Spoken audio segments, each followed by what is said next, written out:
சீரியல்களின் full எபிசோடுகளை Sun டிவியில் ஒளிபரப்பான உடனே எக்ஸ்க்ளூசிவாக சன் நெக்ஸ்டில் மட்டும் ஃப்ரீயா பாருங்கள்.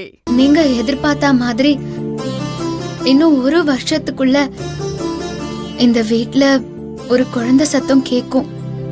அது உங்க மடியில தவழ்ந்து விளையாடும் போது உங்க சந்தோஷத்தை நான் பாப்பேன் அத்தை. இது சத்தியம்.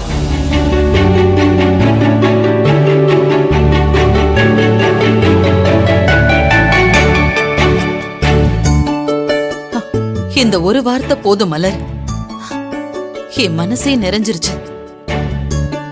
இந்த வீட்ல ஒரு பேரனோ பேத்தியோ துள்ளி விளையாடணும்.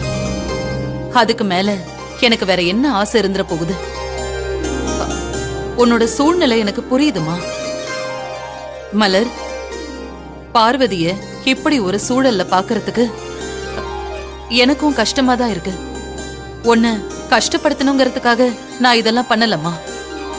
எல்லாமே இந்த குடும்பத்தோட நல்லதுக்காகவும் நீயும் அர்ஜுனும் சந்தோஷமா வாழணுங்கிறதுக்காக தான் நான் இதையெல்லாம் பண்றேம்மா. ஜோசியரும் உங்க 2 பேருக்கும் பிறக்க போற குழந்தையாலதான் இந்த குடும்பத்துக்கு வந்த பிரச்சனையெல்லாம் சரியாகி நிம்மதியும் சந்தோஷமும் கிடைக்கும்னு சொல்லிருக்காருமா. அவரோட வார்த்தையில எனக்கு முழு நம்பிக்கை இருக்குமா.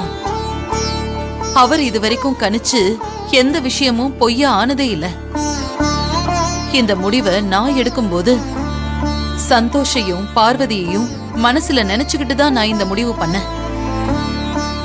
அர்ஜுன் எனக்கு எப்படியோ அதே மாதிரி சந்தோஷம் எனக்கு ஒரு புள்ள மாதிரிதாம்மா. நீ எனக்கு எப்படியோ அதே மாதிரிதாம்மா பார்வதியையும் நினைக்கிறேன்.